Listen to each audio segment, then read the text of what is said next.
درود شریف ایک ایسی عبادت ہے جو کبھی رد ہو ہی نہیں سکتی۔ مصطفیٰ کریم علیہ السلام نے ارشاد فرمایا ہے کہ جس نے مجھ پر صبح و شام 10 مرتبہ درود شریف پڑھا تو قیامت والے دن وہ میری شفاعت میں ہوگا۔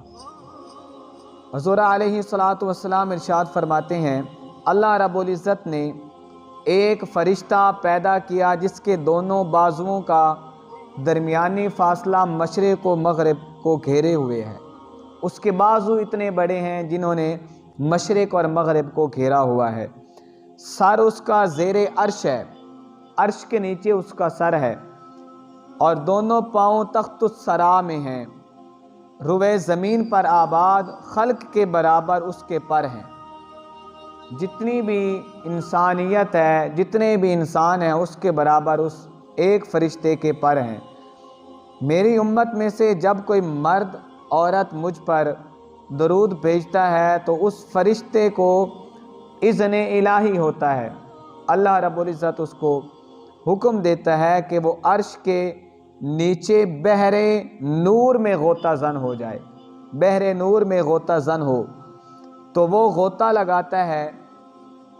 جب باہر نکل کر وہ اپنے بازو اپنے پروں کو جھاڑتا ہے تو اس کے پروں سے قطرات ٹپکتے ہیں، وہ پانی کے ذرات، وہ پانی کے قطرات جو ہیں وہ ٹپکتے ہیں۔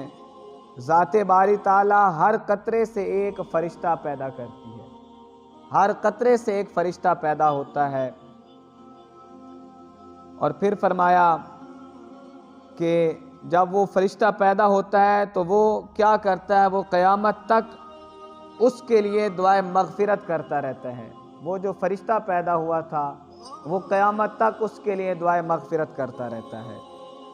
اور کسی دانا کا قول ہے کہ جسم کی سلامتی جو ہے وہ کم کھانے میں ہے، پیٹ بھر کر نہیں کھانا، کم کھانے میں یہ جو جسم کی سلامتی ہے، اور روح کی جو بقا ہے وہ کم گناہوں میں ہے۔ گناہوں کو کم کرنا، گناہوں سے پرہیز کرنا، یہ جسم کی بقا، روح کی بقا ہے۔